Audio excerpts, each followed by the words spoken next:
Three tired crew members holding their captain are about to make the most crucial decision of their lives.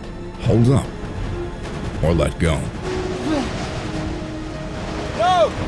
Can you hold on to it, please? From dangerous touchdowns with twisted landing gear to a hanging passenger from the window, hold on as you're about to watch the most horrific tale of survival in aviation history. When pilot was sucked out of the window. Flight 5390, but on this fateful day, in moments, about 87 passengers and 6 crew members were thrust into an unimaginable nightmare, their lives hanging by a thread. Just 15 minutes in the air, and the worst had happened.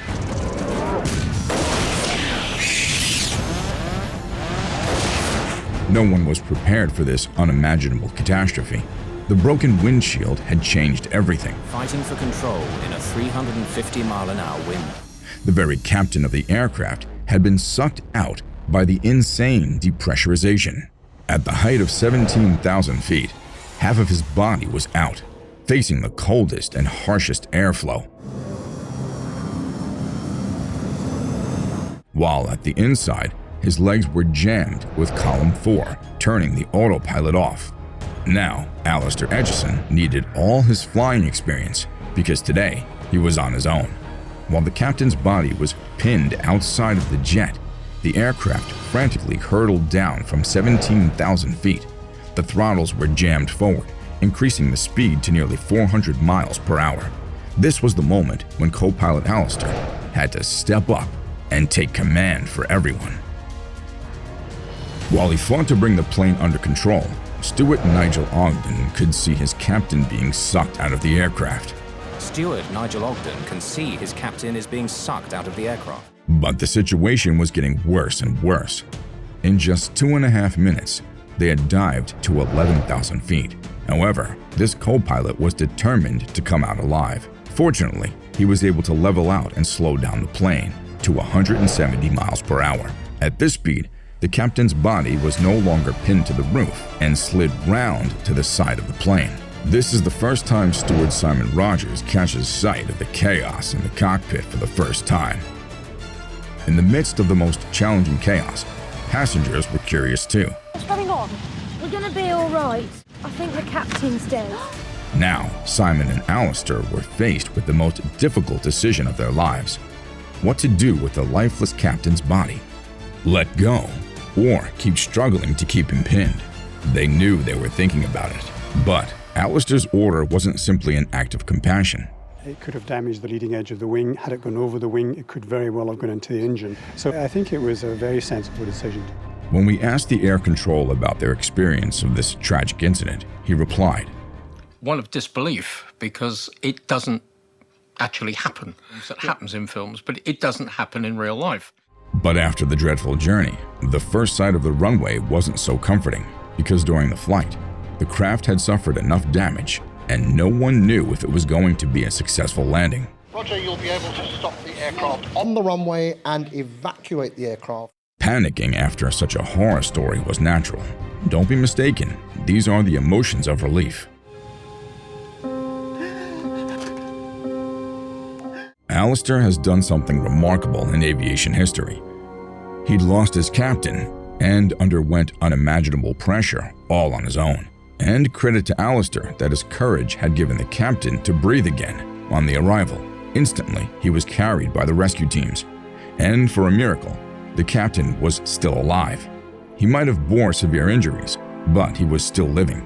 It was definitely an unimaginable challenge. But definitely, it was the resolve and the superhuman courage that brought lives to safer shores. When passengers watched damnation.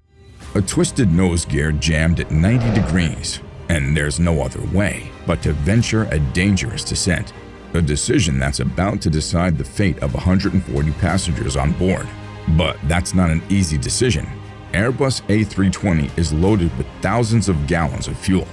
And if the landing goes wrong, it can be much worse. On September 21st, 2005, a flight meant for New York receives a notification that their landing gear is malfunctioned.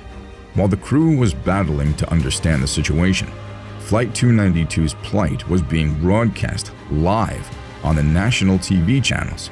It spread a thrilling trauma to passengers.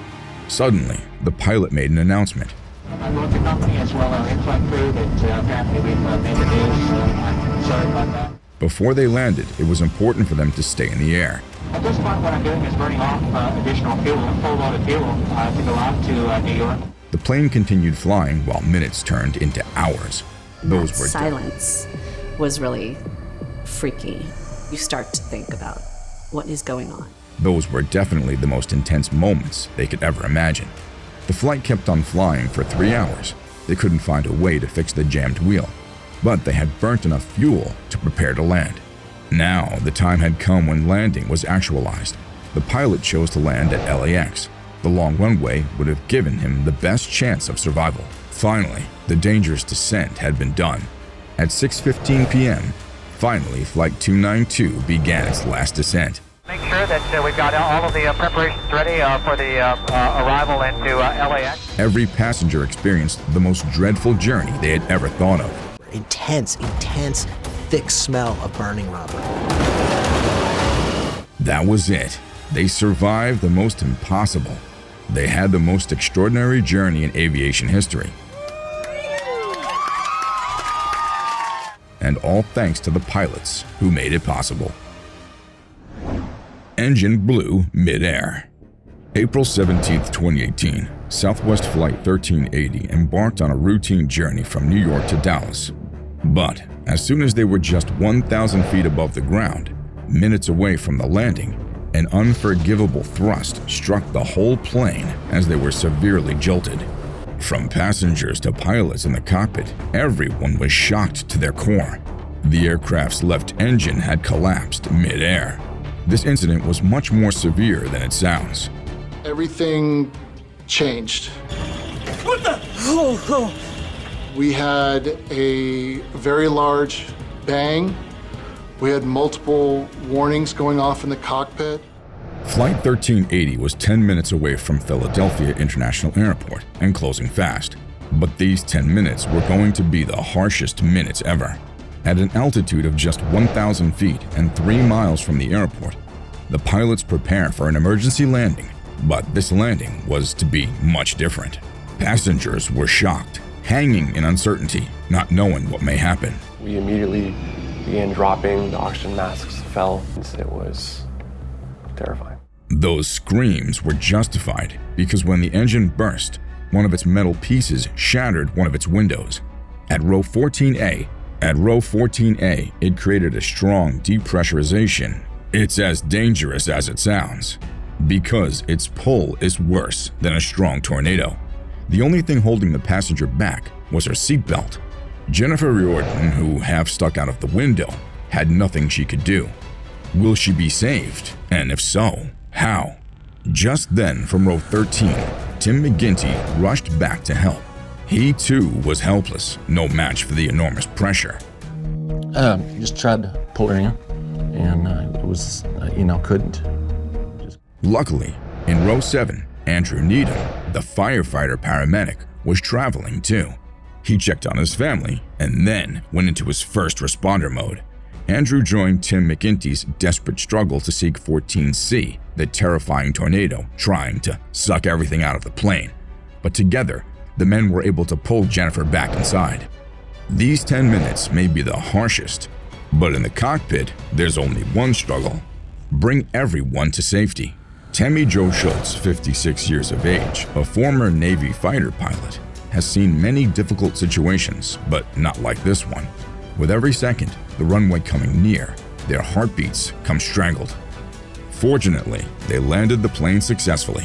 This dramatic incident may have given so many heartbreaks, but in the end, these pilots have brought everyone home safe. This is the real infinite story of valor and courage.